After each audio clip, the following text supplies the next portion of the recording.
Chloroform का सूत्र क्या होता है, या क्लोरोफॉर्म का आईयूपीएसी नाम क्या होता है, क्लोरोफॉर्म का अणुभार कितना होता है, क्लोरोफॉर्म को रंगीन बोतलों में क्यों रखा जाता है।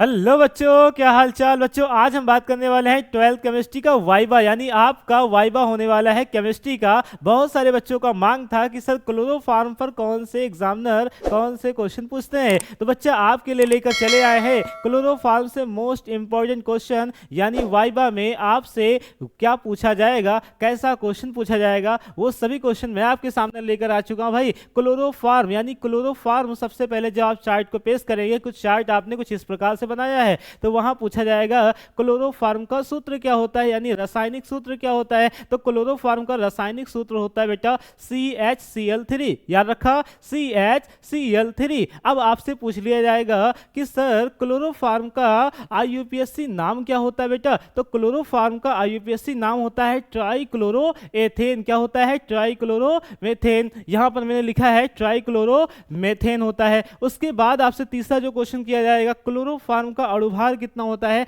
तो क्लोरोफॉर्म का अणुभार जो आप निकालेंगे तो वो होता है 119.5। उसके बाद आपसे जो क्वेश्चन किया जाएगा बेटा वो है कि क्लोरोफॉर्म को रंगीन बोतलों में क्यों रखा जाता है। ये आपसे एग्जाम में भी क्वेश्चन किया जाता है कि सर हम क्लोरोफॉर्म को रंगीन बोतलों में क्यों रखते हैं, क्योंकि बच्चा ये ऑक्सीजन से रिएक्ट करके, क्रिया करके ये फास्जीन विषैली गैस बना लेता है, ठीक है। तो इसलिए हम लोग क्या करते हैं, इसे प्रकाश से बचाने के लिए रंगीन बोतलों में रखते हैं ताकि प्रकाश में उपस्थित ना हो पाए। उसके बाद आपसे क्वेश्चन करता है क्लोरोफॉर्म में थोड़ी सी एल्कोहल की मात्रा क्यों मिलाई जाती है। आखिर क्लोरोफॉर्म में एल्कोहल मिलाने की क्या उपस्थिति भैया, क्लोरोफॉर्म मिला देते हैं तो वो ऑक्सीजन से रिएक्ट नहीं करता है और विषैली गैस यानी फास्जीन गैस नहीं बनाता है, तो इसलिए हम लोग क्या करते हैं, उसमें क्लोरोफॉर्म में हम एल्कोहल को मिला देते हैं। तो जैसे ही एग्जामिनर आपसे पूछेगा कि भैया क्लोरोफॉर्म में एल्कोहल क्यों मिलाते हैं, तो आप बता देना फास्जीन गैस को न बनाने के लिए, ठीक है, विषैली गैस से रिएक्ट ना करे, ऑक्सीजन से क्रिया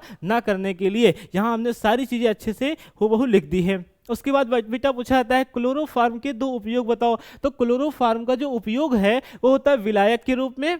विलयन आपने पढ़ा है, तो विलयन में जो जिस पदार्थ की मात्रा अधिक होती है उसे क्या कहते हैं, विलायक, और जिस पदार्थ की मात्रा कम होती है उसे विलय। उसके बाद कहा है कीटनाशकों के निर्माण में, तो कीटनाशक होती दवाइयां होती हैं, उन दवाइयों में बनाने के लिए क्लोरोफॉर्म का उपयोग किया जाता है। उसके बाद आपसे पूछ सकता है क्लोरोफॉर्म के 2 भौतिक गुण बताइए। तो जो भौतिक नेचुरल गुण होते हैं भैया वो क्या है, वाष्पशील है, ये भारी होता है, ये रंगहीन तरल है। उसके बाद आपसे क्वेश्चन कर सकते हैं भैया क्लोरोफॉर्म को सूंघने से क्या होता है। यदि आपने क्लोरोफॉर्म को सूंघ लिया गलती से तो क्या होगा, जलन होगा, श्वसन लेंगे तो जलन होगा, फेफड़े में जलन शुरू हो जाती है और इससे क्या बेहोशी भी आ सकती है। तो आपको क्लोरोफॉर्म से क्या करना है, बचकर रहना है। अगर आपको प्रैक्टिकल कर रहे हैं तो क्लोरोफॉर्म के लिए आपको मास्क लगाना चाहिए। बस आज के लिए इतना ही। 9 क्वेश्चन अगर आपने तैयार करके चले गए तो एग्जाम में इसी 9 क्वेश्चन के अंतर्गत आपसे सारे सवाल पूछने वाला बेटा, ठीक है। और सभी सब्जेक्ट के लगातार प्रैक्टिकल हम आपके लिए कोशिश कर रहे हैं, इसी चैनल पर है,